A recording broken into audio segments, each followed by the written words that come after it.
Hi guys, and welcome back to my channel. As you can see, I'm looking probably slightly different to the last time that you saw me. This is going to be a completely different vlog to what I normally do. There's going to be no makeup involved in this, so sorry.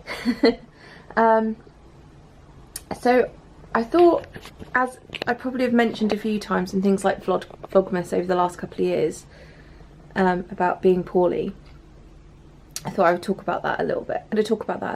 I'm sure there's people out there that can relate, so here we go.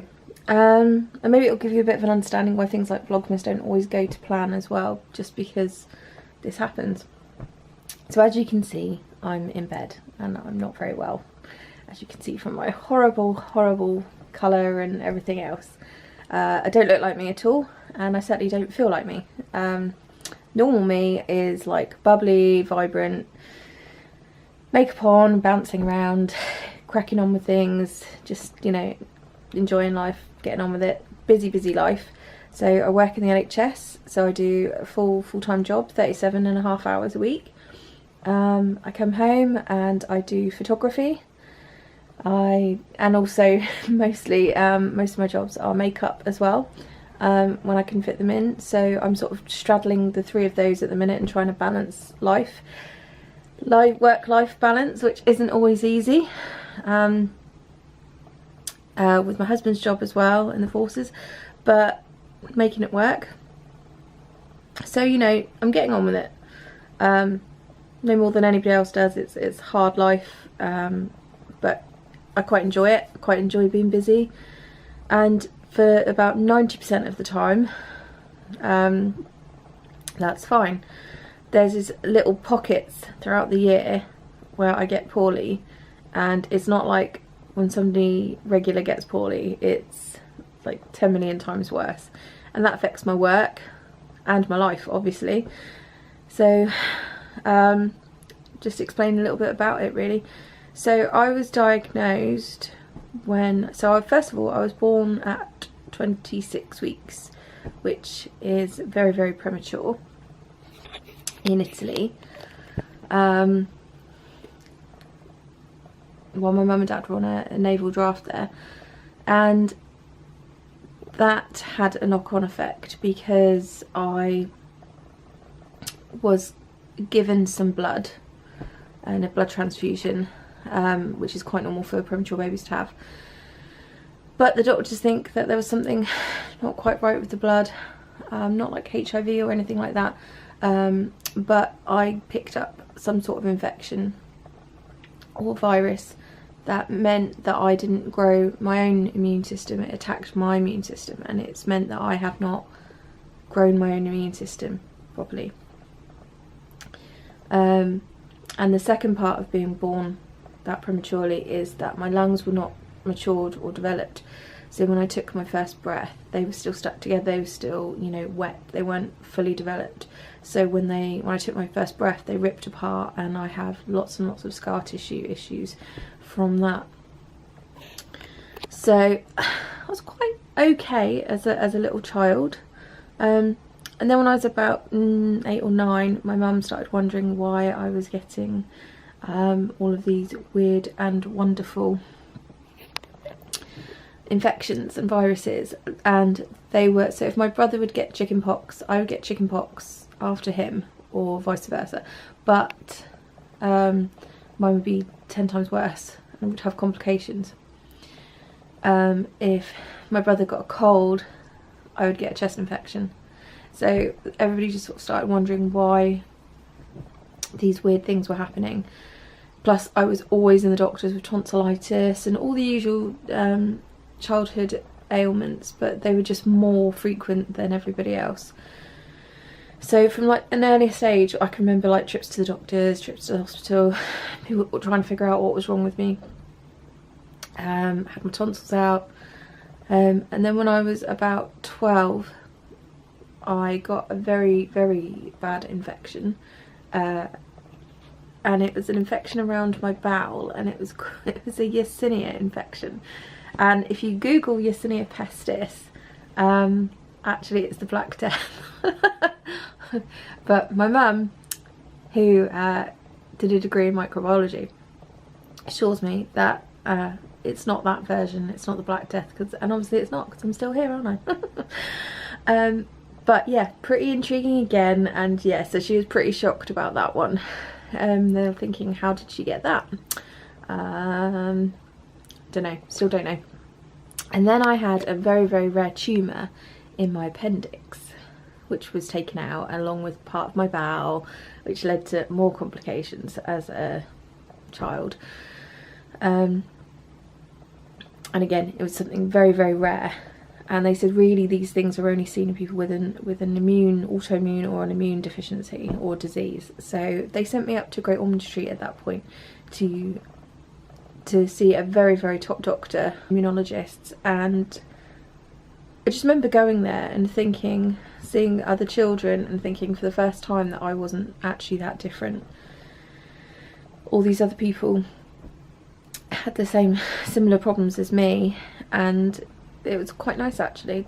It's very odd to say that you're in hospital and you felt a sense of welcome and you felt a sense of fitting in, but I did. I felt like I wasn't on my own for once. And they did a whole range of tests that Christmas, and then they finally found out that I had an immune deficiency. So I have an immunodeficiency, which is an IgA deficiency, so immunoglobulin A. And immunoglobulin A is responsible for immune defense, basically. So in my case, IgA covers all of the epithelial cells in the body, which won't make sense to a lot of people, but it's primarily in your lungs and things like that. And normally and I also have an IgM deficiency, which is another type of immunoglobulin. So basically I'm IgA and IgM deficient. Basically this means that I am exposed to all sorts of germs and bugs, and I'll get them. I've got no defence to it. So they were really, really good. Basically, unfortunately, they said that there wasn't anything they could do at the time. Science hasn't yet found a way to treat my disease, because the problem is whatever happened when I was born with the blood and the virus or the infection, they're not sure what it was. It made a bit of a mutation in my immune system. So basically I produce antibodies to my own IgA. So the treatment for immunodeficiencies sometimes is to give people replacement immunoglobulin through like a transfusion every month, or maybe an injection, I'm not quite sure, as I've never had it. But for those people it works quite well, because it's basically like giving somebody who's iron deficient iron. It tops them back up, and it gives them the replacement of what they're deficient in, so they feel much better, and they can pretty much lead a very normal life. But with my problem, I can't have that, so that was a bit of a disappointment really. And unfortunately science still hasn't found that. We need more money, by the way, I have to say this, to go into immunology, because not enough money is spent on those diseases. We have so much money going towards other, obviously, you know, things like cancer and heart disease. I give to them myself, you know, they are diseases we need to cure, but we also need to think about other diseases as well. They don't get a lot of time in the press, so that needs to be thought about, I think. I just have to say that Great Ormond Street were wonderful. There wasn't very much that they could do, and I sort of spent my time going up there every year for, you know, best part of my childhood and teenage years. So what they did do, which was really amazing, was they were like, we can help you by putting you on an antibiotic. So they put me on coamoxiclav, which is a broad spectrum antibiotic, meaning that it covers a wide range of bugs and infections. And I have to say, it kept me so well. It got me through my GCSEs, and just for once I wasn't as poorly. I wasn't taking as much time off school. I was able to go to lessons. So I've just got to have a sip of tea.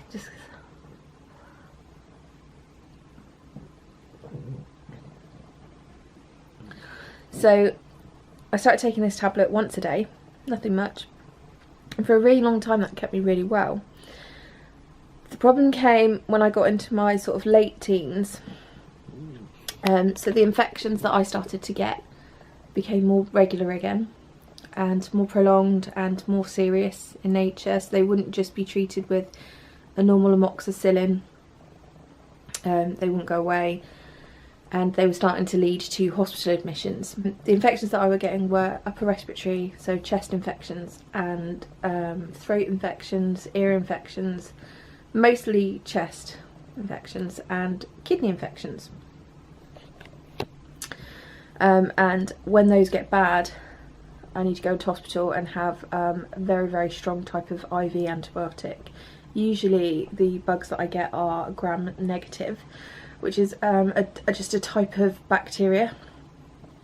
And I get bugs called Pseudomonas and some other things which are really quite hard to treat now because of antibiotic resistance, and because I've had so many antibiotics over the years, my body just, it's not like the wonder drug. So when I first would have had antibiotics, the bugs would have cleared up straight away. The body's like, wow, this is amazing, brilliant, kill the bug. Now it doesn't work like that. The body's had them so many times, the antibiotics, that they just don't respond, and if they do respond, it's incredibly slow.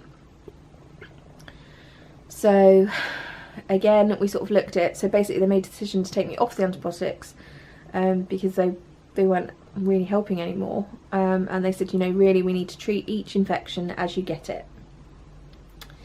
The problem with that is, which is a very good idea by the way, because I have to go into hospital and they screen me for the blood, do my blood, screen me for the bug, and then find out which bug it is, and they treat it with the appropriate antibiotic, which is really, really good, because hopefully it means that that will treat the bug more quickly, get home more quickly, feel better more quickly, and don't become resistant by using an antibiotic that's not going to work.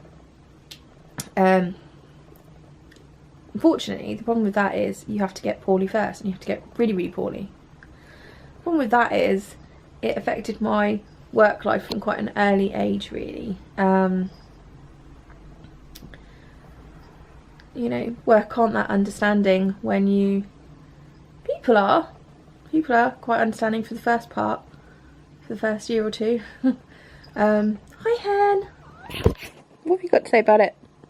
You come to keep Mummy company? Yeah. You still love me, don't you? Oh, thanks. Do you love Mummy? Yeah, thank you. She's my little constant companion. Sit down. Yeah, so work are understanding for about the first year. Depends on the job, but generally, obviously, they need people who are reliable and don't phone in sick all the time. And unfortunately, with me, I'm always very good at the jobs that I do, but I have this little problem. Most people know that I give 110% when I'm in work, and that, you know, I can't keep apologising for it anymore. I've spent a lot of my early 20s being very upset by it and people's attitude to it, and taking it very, very personally. Of course it's not personal, is it? It's just numbers, it's just business. It's just business. Even the NHS where I work, they have business figures. You think the NHS would be the most understanding place in the world for sickness and illness, but it's not at all. They have figures that they have to, and targets they have to hit, and if you fall under that for absence, then see you later. So it's always a constant worry that I'm going to lose my job, constant financial burden and stress that that's going to happen, and it has happened a few times, and I've spent my 20s being very upset by that because I feel like I'm constantly letting everybody down, my family, my husband, my work colleagues. But now I've decided to let it go because, well, what can I say anymore? You know, I am who I am, and this isn't going to go away. This isn't going to get better. There's no magic cure yet. Hopefully they'll come up with one day, but they're not there yet. So this is going to keep happening, and at the minute it keeps happening, and it's just not getting better. It's getting worse. So it's like a bit of a daily struggle, really. Where do we get to? So when I was in my early 20s, I would say, I probably had a dental procedure. I think it was probably having my wisdom teeth taken out. And I have got a heart condition anyway, but it was quite a mild one, from a child, which I think might be linked to prematurity. They're not quite sure, it might be genetic. But I had a dental procedure, and germs from my mouth that everybody has in their mouth all the time got into my bloodstream through the surgery and went to my heart, and I got an infection in my heart called endocarditis, and I can't remember if it was endocarditis or pericarditis. I think it was endocarditis, and it damaged even further the valve that I have the problem with, the mitral valve. So now, after that, I developed an arrhythmia, so a problem with my heart rate and rhythm. And over the years, there's been a few different ones, but the main one that I get is SVT, which is supraventricular tachycardia. Yay me for being able to say that. Which basically means it's a very fast rhythm that comes from the atria, so the top chambers of the heart. And it can be harmless. It's very annoying.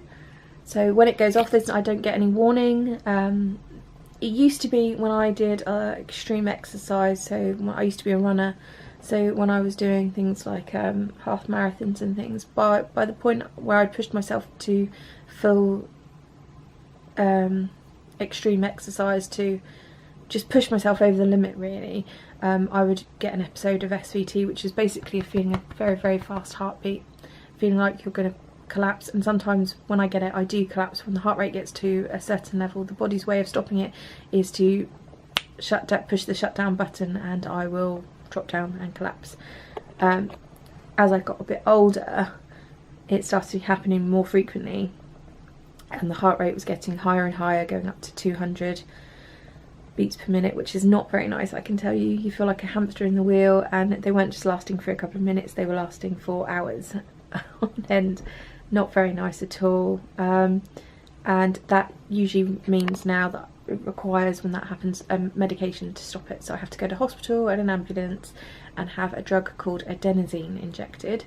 And sometimes they have to give it to me more than once, which isn't very nice. So you have adenosine, and if you ever watch it on YouTube, somebody having adenosine, and the way they describe it is that you are going to feel like you're going to die, and boy do you feel like you're dying for about 20 seconds. The only way I can describe it is it feels like you have been hit by a London double-decker bus. Boom. Literally, like you're being pushed. It's like a physical whack to the chest, but inside. And you get, you feel like your blood pressure's dropping and rising at the same time. So you get flushed cheeks, you feel like you're going to faint. You feel a very, very heavy sense of impending doom, which they do record as well. You feel the change in your heart rate, and most of all you get a bronchospasm, so you get like an asthma attack and feeling like you can't breathe. So yeah, so that started happening. So that added to things. So then I started taking heart and blood pressure medication. So currently I'm taking verapamil and propranolol, which are supposed to work together to reduce the heart rate and keep the rhythm in a nice synced rhythm, in sinus rhythm, which is normal. So about 70 beats per minute. Now the problem with that is that I can't exercise very much anymore. I can't run anymore, which is very, very sad, because I used to run. I used to be a figure skater.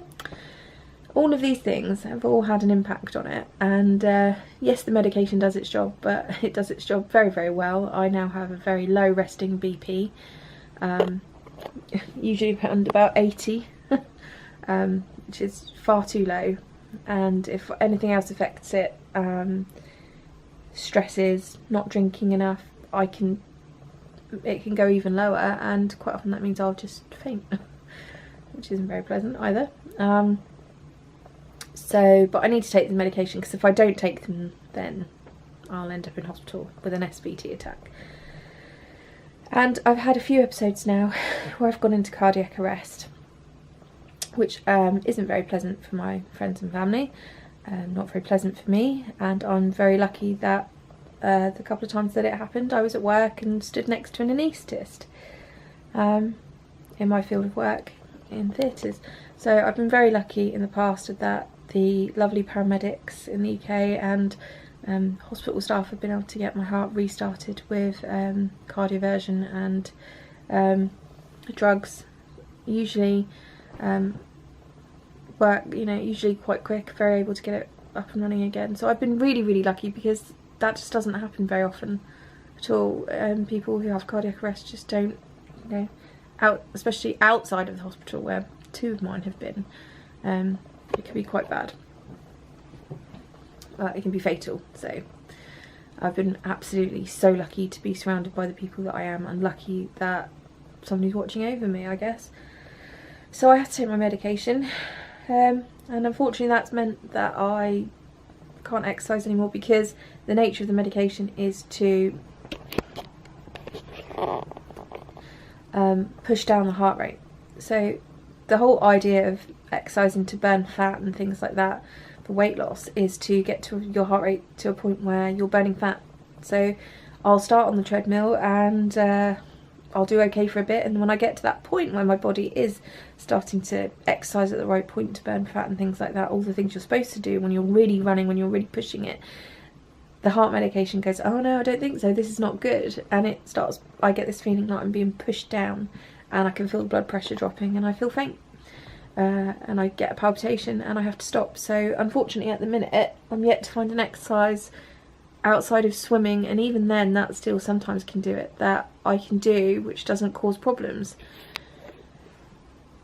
which of course means that I've put on a lot of weight, which isn't very good, isn't very nice. I don't like being this big. I've got absolutely no problems with what anybody weighs in the world, you know, but for me, I was always around 7 stone growing up, and as a teenager, and in my early 20s, and now I'm 15 stone, so that's a really big body adjustment for me. So at the minute I'm on Slimming World, trying my best to get it down just by eating, and I'm walking. I can do a lot of walking, but yeah, some days that causes quite a bit of anxiety for me, and depression. Anxiety, that's a big one, isn't it? So yeah, being ill makes me feel anxiety. I feel a lot of anxiety about what will happen in the future. So at the minute, when I get the kidney infections and the chest infections, they usually require inpatient stays in hospital with IV gentamicin and a couple of other drugs, meropenem, and a couple of other ones that they think work for me at the minute. Usually it takes about 4 different courses to get to knock out the bug, which usually is about 4 weeks. And I hate being in hospital. They try not to put me in hospital, because obviously when I'm in hospital I'm at even more risk. Hey guys, so it's a couple of days later, still not feeling any better, so I've been back to see the doctor today. Well, they came to see me, should I say. I still have pneumonia. It's just not getting any better, so I now have my 3rd lot of antibiotics, yay, and I've had an emergency blood test, and if it's not any better, if the levels are a certain way, then I'm going to have to go into hospital for some IV antibiotics, which is absolutely what I do not want. I hate that place so much. So Mike's in Gloucester today, so I'm just chilling here by myself on my own in the house. Even the cat's left me, so I need to find something to watch. So catching up on a bit of YouTube, I suppose I could do that, and maybe see if there's anything that I can do. Yeah, so I'm totally bored. Antibiotics making me feel like, you know, and feeling sick, really sick. Can't eat, can't drink, everything feels swollen. Sucks. Sorry about that, my battery died. So I've actually managed to get up and have a bath. But everything takes so much longer when you feel like this. So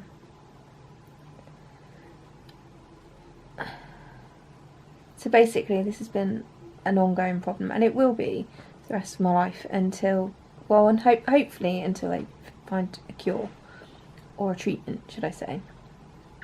And I'm sure that there is loads of people out there with immunodeficiencies who understand exactly how I feel. The main problem is that when I get an infection, now it takes so much longer with treatment to treat it. It doesn't just go away in a couple of days. So normal people go get a chest infection, go to the hospital, go to the doctors and get antibiotics, and it's gone within, you know, five days. Mine is a week, you know, a week, 2 weeks if I'm lucky, really. A month is more realistic. So even talking is hard work at the minute, which I'm not one to get down about it, really, because I've had this condition for so long that I understand it. I've gone past the point of being angry about it. You know, when I was younger I did the whole why me thing. It just is, isn't it? That's just life. And for the most part I have a really, really good life. I'm very lucky to be married to you know, my best friend and somebody I love more than life.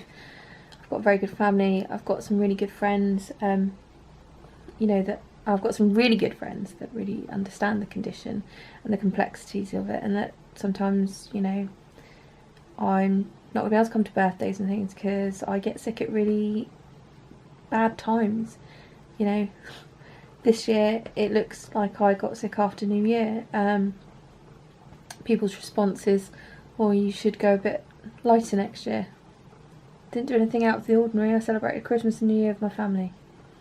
You know, I didn't go skydiving, and I didn't sit outside in the cold. There's nothing that could have happened. All I did was come into contact with somebody that had this. And the main problem for me at the minute is that we've got this Australian flu, which I think is what kicked it off. I started off with the flu, and then clearly Mike got it and he got a chest infection, which I've obviously picked up, but in my case it has now turned to pneumonia. So it is a pain though. Talking is really not easy at the minute. Feeling pretty breathless. So I'm at home and I've got my second lot of antibiotics, which aren't really working at the minute. The pain in my back is awful. It just feels like you've been beaten up, really. And this feeling of constantly not having enough oxygen makes it hard to talk in sentences. You feel constantly tired.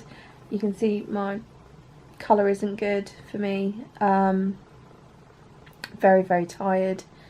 Can't walk anywhere, can't go out, can't do anything. I'm stuck in this house, so bored. And really, I want to be at work. I know it's a really odd thing to say. People think that when you're sick, it's really, really fun.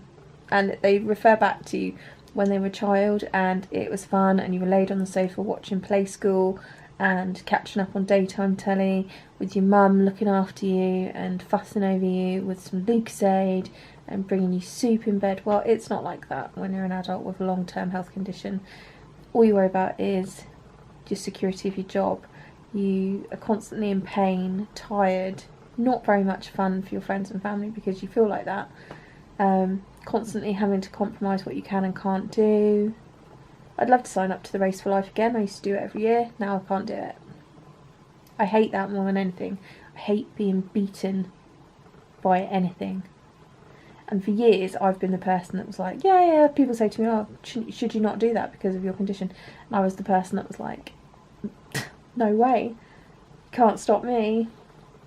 I'll do it anyway, and I'll do it to prove you wrong. I can do it. I'll prove the doctors wrong. And for years, actually, it worked quite well in my favour. You know, I was able to do half marathons, 10Ks, because I trained really hard. Really, I just probably was dying inside, but I just gritted my teeth and got on with it because I wanted more than anything to prove to people that you can lead a normal life with these conditions. And unfortunately, I'm finding it quite hard to adjust to the fact now that I need to slow down, which I really don't like at all. It just affects every single aspect of my life.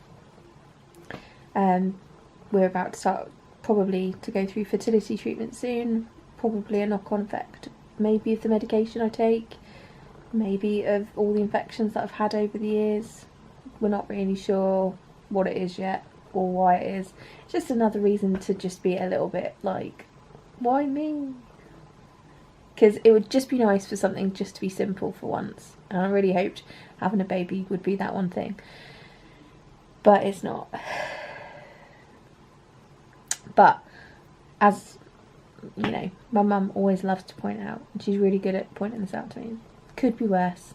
There are always somebody out there much worse off than you. There are people that have been trying for baby longer than 5 years.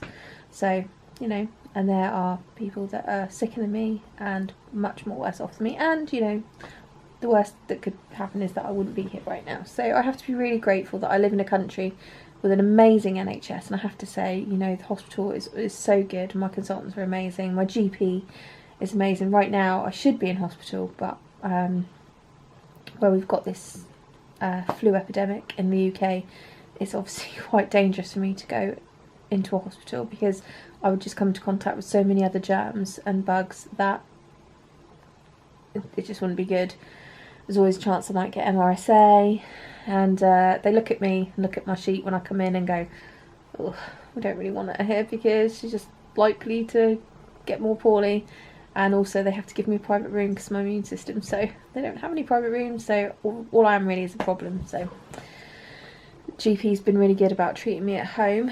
So I have my chest physio, which my mum and my husband can do to help clear my chest, to keep all the secretions off my chest so that they don't become more infections.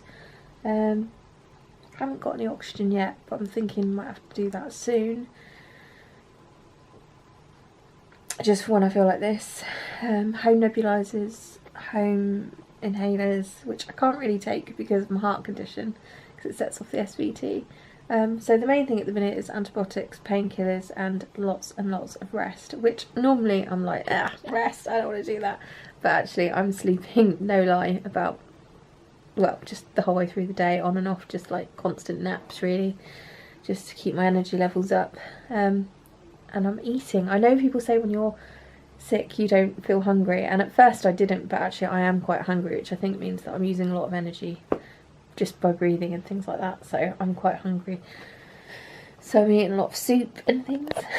So I just wanted you guys to know that sometimes when things don't go up and when I don't post or you don't see things for a while, this is probably why.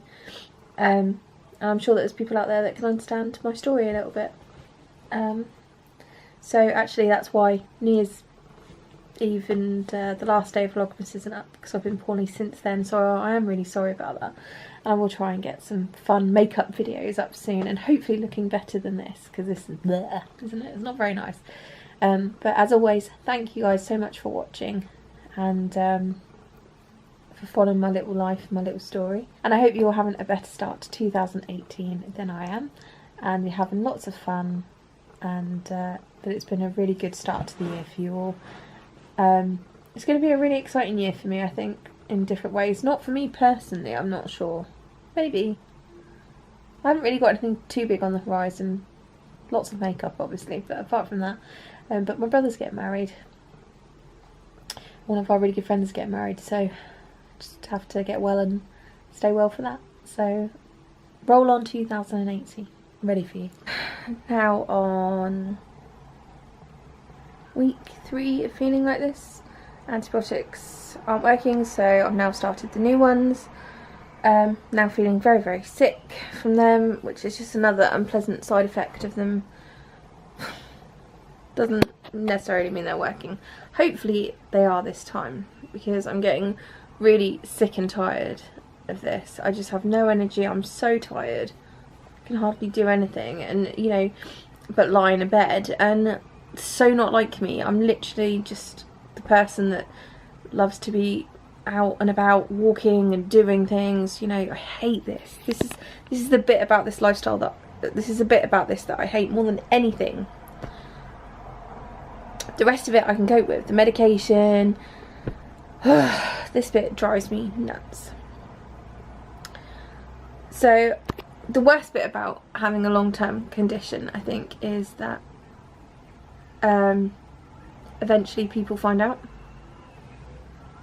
You can choose, it's up to you, you can choose to be really honest with people.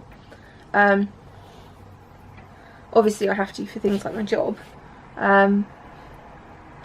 Day to day, I don't really tell people because it's not particularly that obvious day to day from the outside that there's anything wrong with me at all, which is good, I suppose. It does alters people's perception of you. I can't stand that, oh poor you, oh bless you. I hate that. Don't need pity. It's not, you know, like that at all. I just could do with a little bit more understanding about it, but it's, I guess there's still, people still don't really understand long-term illness until it happens to them or somebody in their family, and then they understand it fully. But until that happens, which obviously we don't wish on people, but people just don't get it. They don't get that you can be so tired. They don't get that, yeah, you can have 12 admissions to hospital in 1 year. Some years are better than others. Last year I had 3. This year's looking like it's going to be maybe not as good. People don't understand how lonely this is. I'm really lucky. I have a husband that really understands. He understands how unglamorous the lifestyle is. You know, when he's sitting there doing my chest physio first thing in the morning and I'm coughing up green phlegm, it's not exactly the most sexy scenario, but he gets on with it, and hopefully we've got the sort of relationship where I've supported him through some things and he's always supported me, and he's known from day one, because I thought, you know, I think it's pretty obvious when we first met that our relationship was going to be serious very quickly. Just fell for him hook, line and sinker.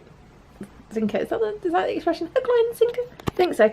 Basically, fell in love with him like within the minute that we met, and I think by the end of the night that was it. I was gone.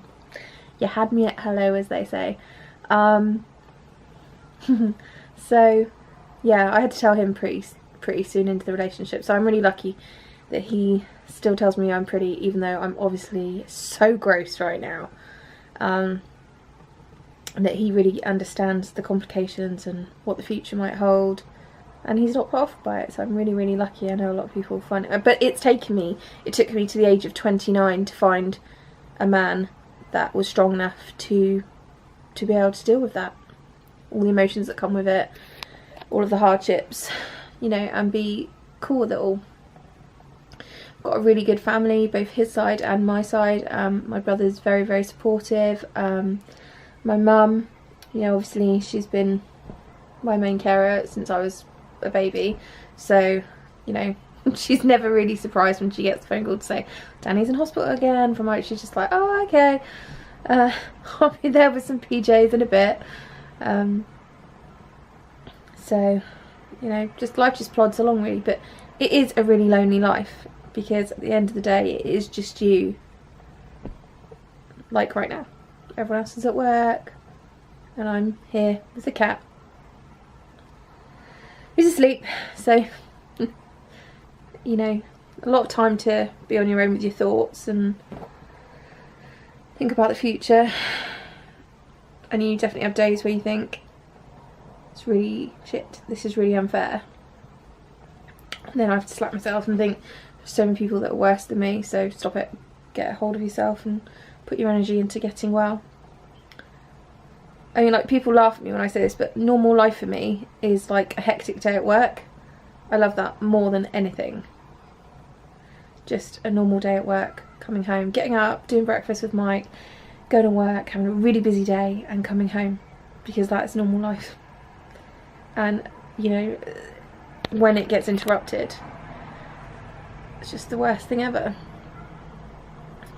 So just waiting to hear about my blood results to see if I need to be admitted to hospital. Fingers crossed the level is just below where it would mean that I would have to go into hospital, so I really don't want to have to go there. Obviously with the flu crisis that we've got at the minute, it's not a good place for me to be. I have to have a side room because I'm immunocompromised, which isn't good. There's obviously hardly any of those available. With the flu crisis as well, I'm just likely to pick up all sorts of bugs, so desperately want to avoid that and want to avoid A&E, because the last time I went to A&E I was sat in a chair for 13 hours and then on a trolley for another 10 hours, and then I finally got to a ward. It's not nice having drips and antibiotic drips put up while sitting in a chair, vomiting in a chair next to 3 other people. Not very pleasant at all. So obviously I haven't put makeup on for about 3 weeks now, which I'm really starting to miss.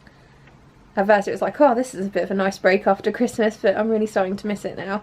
I'm starting to miss vlogging and blogging, just doing my general, what I generally do, you know.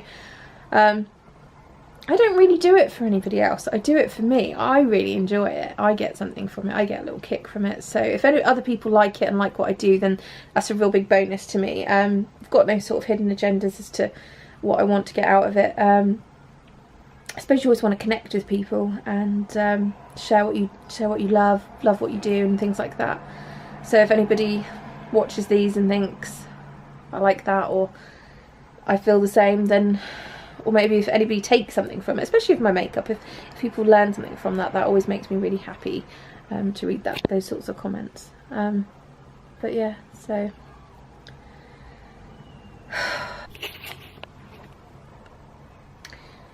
another reason it's lonely is friends. I think you lose a lot of friends on this journey. People don't really know what to say or do. They don't really know how to help. There isn't really any way they can help apart from just being there. And unfortunately I think people feel quite intimidated by it, and they just don't know what to do or what to say for the best, which I really understand. I think growing up I didn't have a lot of friends because I think they probably saw me as being quite different from them as a young kid, which I probably was because I wasn't ever there. And I was fiercely independent about it all, and desperately didn't want my mum to tell people or for people to find out, and if they did, it used to really upset me because I wanted people to just accept me for me and take me as me and plod along as what I thought was normal, and I used to do everything I could to prove to people that I was just as good, and you know, I can do that, well, you know. And for the most part I did pretty well at that, I think. Did find school really hard. The absences were tough, you know, going back to school, and I could have done so much better in my exams if I'd been there, if I'd been in the classes, if I'd had the time to learn and revise, and instead I had to get on and do the best that I could, you know, which meant that I really just scraped through with my exams, even though I'm a lot smarter than that and I know it, which is a kick in the teeth. And my whole life has just been about scraping through and pushing so hard just to get where I want to go. And somebody said to me today, you know, oh gosh, bless you, you never get a break, do you? Well, I don't think it's that. And you know, she said something like, life's so unfair, and I was just like, it's not really that, is it? It's just life. That's all it is. And everybody goes through this sort of thing in one way or another in their life, but this is just my life, and this is just life. It's not unfair. There's nobody up above giving me this illness. It's just a set of circumstances that happened, unfortunately, that made this happen. My brother was born prematurely as well, not quite to the degree I was. It's just fate. I'm so happy that our lives are completely different, chalk and cheese. 2 years between us, and I don't, you know, he hardly ever even gets a cold, touch wood, you know. And that's really important to me because, you know, it would be awful to see him. So, you know, you just can't predict how these things are going to go. There's no big master plan up there for somebody holding the strings saying, okay, that person's going to get sick, that person isn't. It's not like that. It's just life, it's just fate. So I think I've spent a lot of years trying to find a reason, and I spent my teenage years being pretty angry about things. Definitely get days now where I'm still pretty frustrated and pretty angry, especially relating to the complications with us trying to have a family and my condition.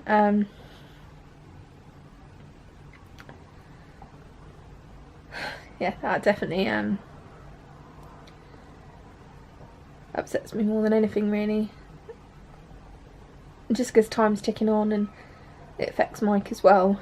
But most days I'm pretty okay with it now, made peace with it.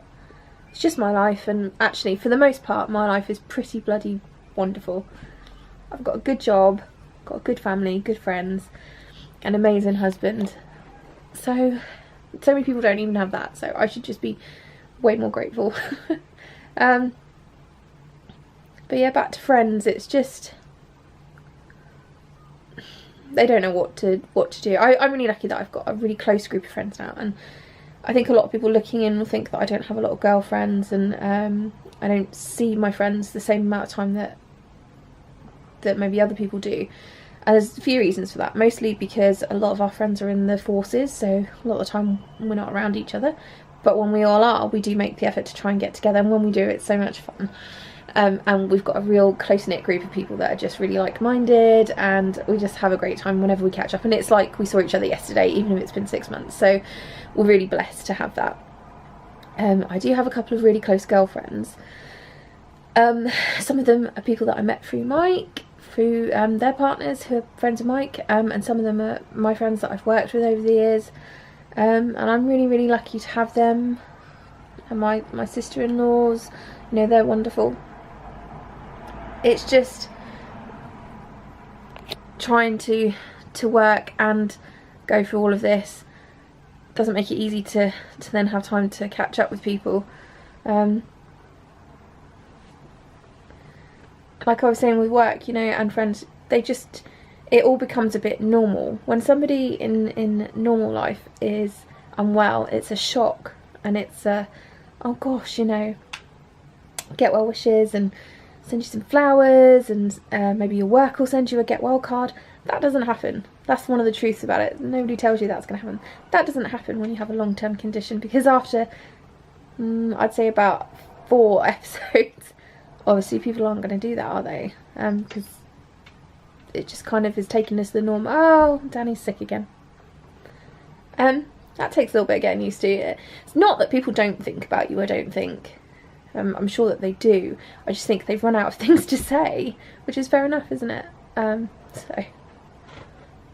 But I guess if you are the friend of somebody with a long-term condition, one thing you can do is just keep letting them know that you're there, and that message might just be enough in a day where, I mean, it's like when I'm in hospital, usually put in a side room too. Sorry, I'm feeling really breathless. I'm usually put in a side room because of my condition. They don't want me to catch other bugs. They don't want me to be on a ward with other people. If I am on a ward with other people, I'm usually on, I don't know why this happens, but I'm usually on a ward with old people, little old ladies. Not really a lot in common, and they usually sleep a lot of the day. So I'm either stuck in a room on my own, or with people that are asleep and too old and too poorly really to have a conversation. And obviously my family are at work, or some of my family aren't in this country. So, you know, Mike could be away. Luckily he's here at the minute, but the doctors will come and see me on their rounds. The nurses tend to leave me alone because they think, oh, on paper, fit young healthy girl, she can do all her washing herself mostly, she doesn't really need any help from us apart from medication. So the only times, some days when I'm in hospital, the only times I can talk to people is when they come to do my IVs or bring my food, and that's minimal. so I can just go days without having conversations with people and just spending so much time on your own. It's just, that's not a fun bit. So I try and read a lot of books during these sorts of times. I sleep a lot. The meds make me sleep a lot. Best invention has to be Netflix, which obviously I can watch on my iPad and things. I'm at home at the minute, so I'm watching Nashville from the beginning. This is the very first pilot episode. I'm watching it from the very start. I need to catch up on that a little bit because I'm sure there's lots of things going on. So TV has definitely improved, and having an iPod and things like that, so just spend a lot of time with myself really. Oh, I can also catch up on YouTube now. The hospital does actually have Wi-Fi, so that's a bonus. I'm so bored now. Give me a bit of a chance to catch up on some editing that I should have done before Christmas. Oh, honey, don't go. Come here, come here. Take a seat. Take a seat.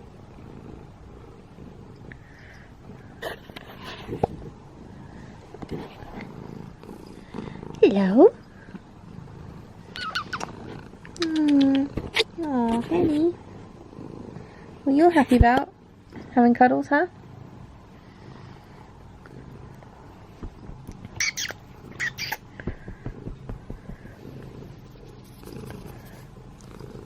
Love you. Oh, honey. You're so pretty. What would I do without you, my boo? You're too pretty. Yeah. Gorgeous. Gorgeous girl. Listen to that purr.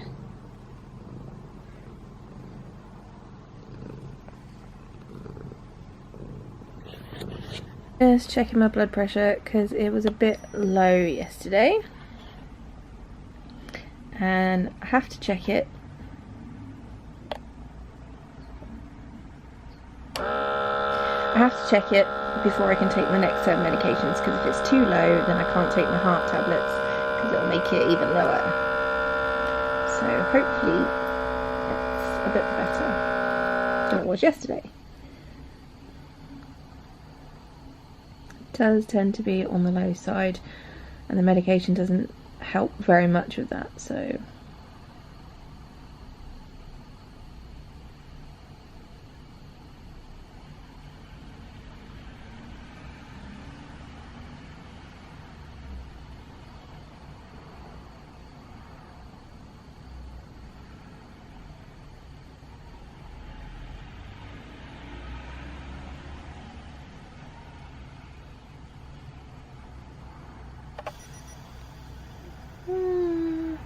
not bad.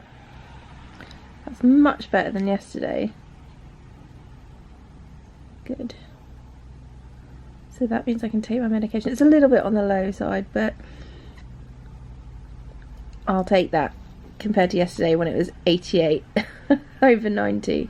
So that will do. And a pulse at 72, that's nice and normal, so I can take my heart tablets. Yay!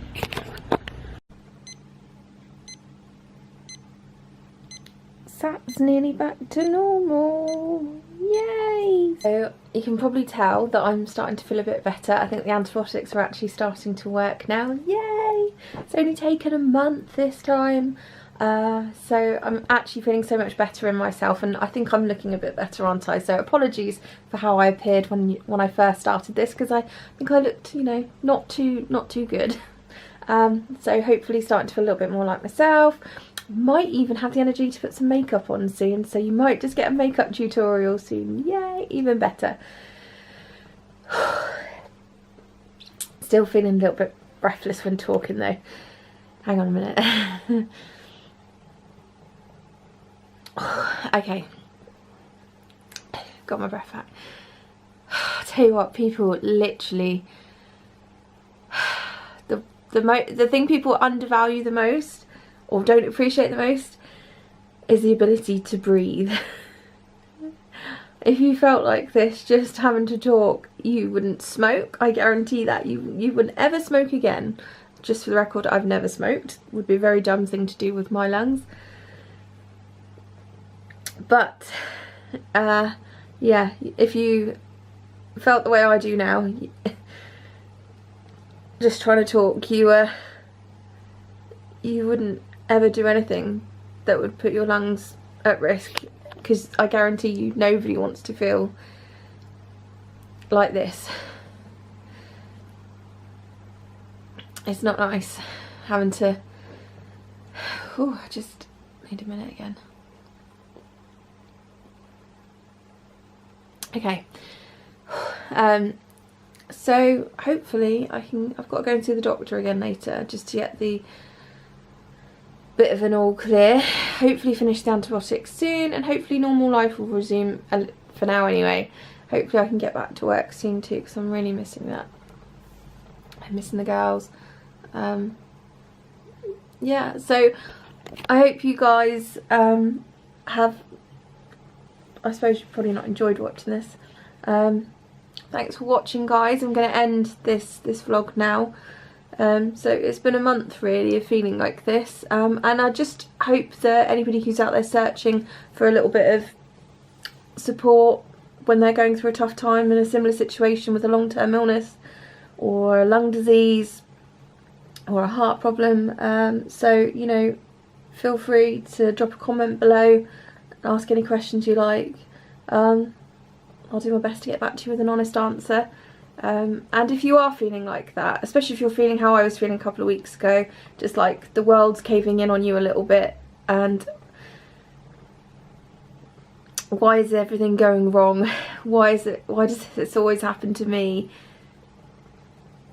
It does pass. Go and have a bath. You know, the people that you love at home, give them a big hug, and you know, surround yourself with people that make you feel good, and don't pay attention to people that make you feel bad about this, because it's not your fault. It never was. Pick yourself up, dust yourself off as much as you can, and live as much as you can, and pack as much into this life as you can. Nobody knows why these things happen, why it affects one person and not another, why one person gets poorly and somebody else doesn't. But the one thing I know is it does feel unfair. But you're not alone. And I think once you come to a certain peace with it, you feel a lot better. Now I've made peace with the fact that I'm going to be like this for the rest of my adult life, with peaks and troughs and ups and downs, and good days, bad days, good years, bad years. This year is proving to start out not great, but I'm hoping it will get better, and that's the key. You have to always have hope, and because that's what gets you through. I find focusing on something, you know, whether it's a holiday or, you know, just something nice that you're doing with your friends, you know, things like that get me through the days where I feel like this. So I've got my birthday, my 35th birthday coming up in a couple of weeks time, around Valentine's Day. So I'm hoping that I'm going to put all of my energy into feeling better for that, because I want to dress up, put some makeup on and look good, you know. And when I'm good, I'm good. You know, give it a couple of weeks, I'll be back on my feet and I'll be as feisty as ever. And if you were walking down the street and you didn't know me, or even if you were talking to me and you met me, you wouldn't have any idea that I have all these things wrong with me. And that's kind of the way I like it. So that's what I'm pushing for at the minute, to go back to that top level of normal and keeping whatever's going on underneath undercover for now, and hopefully under wraps for a little bit, and hopefully they can keep me well for a bit longer, because you know, once I get through to the summer months, actually the sunshine really helps me. I feel so much better in a sunnier climate, which makes me wonder why I live in this country, really, doesn't it? Mike, we're moving to Dubai. Guys, thanks for watching. Hope hopefully, you know, what can I say, this is my life. The good, the bad and the ugly, and that is definitely the ugly faces have been here, haven't they, for the last couple of weeks. I'm so sorry you've had to see all of that. Hopefully some makeup soon. So if you've got any looks or ideas that you'd like to see on my other, just give me a shout and I'll try and do them for you. And thanks for watching, guys. If you'd like to see a little bit more, then hit the subscribe button and give the video a like. Hopefully, I hope somebody out there has found this helpful, and I'll see you guys soon. Love you all. Thanks for watching. Bye.